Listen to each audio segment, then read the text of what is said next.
Namaskar, Jai Shri Krishna. Exemplifying text 55 of chapter 11, the universal form of Srimad Bhagavad Gita. Text 55. Mata karma kruna mata paramo madabhakta sanga varjitah nirvairah sarvabhutesu yah sa mameti pandava. My dear Arjuna, he who engages in my pure devotional service, free from the contaminations of fruitive activities and mental speculation, he who works for me, who makes me the supreme goal of his life, and who is friendly to every living being, he certainly comes to me.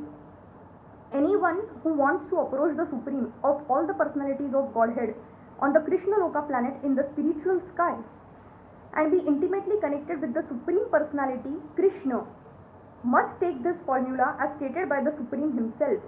Therefore, this verse is considered to be the essence of Bhagavad Gita. The Bhagavad Gita is a book directed to the conditioned souls who are engaged in the material world with the purpose of lording it over nature and who do not know of the real spiritual life. The Bhagavad Gita is meant to show how one can understand his spiritual existence and his eternal relationship with the Supreme Spiritual Personality, and to teach one how to go back home, back to Godhead. Now here is the verse which clearly explains the process by which one can attain success in his pure spiritual activity, devotional service.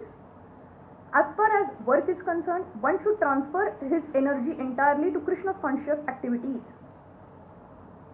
As stated in the Bhakti Rasamrita Sindhu 1.2.255, Anasaktasya Visayan Yatharham Upayunjatah Nirbandha Krishna Sambandhe Yuktam Vairagyam Ukyate. No work should be done by any man except in relationship to Krishna. This is called Krishna Karma. One may be engaged in various activities, but one should not be attached to the result of his work. The result should be done only for him. For example, one may be engaged in business, but to transform that activity into Krishna's consciousness, one has to do business for Krishna. If Krishna is the proprietor of the business, then Krishna should enjoy the profit of the business. If a businessman is in possession of thousands and thousands of dollars, and if he has to offer all this to Krishna, he can do it. This is work for Krishna.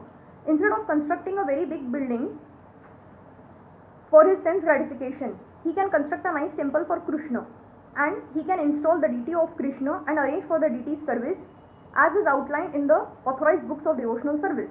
This is all Krishna Karma. One should not be attached to the result of his work, but the result should be offered to Krishna, and one should accept as prasadam the remnants of offerings to Krishna.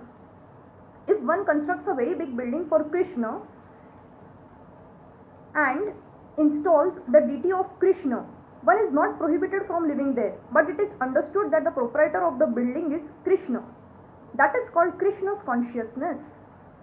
If, however, one is not able to construct the temple for Krishna, one can engage himself in cleansing the temple of Krishna. That is also Krishna Karma. Thank you.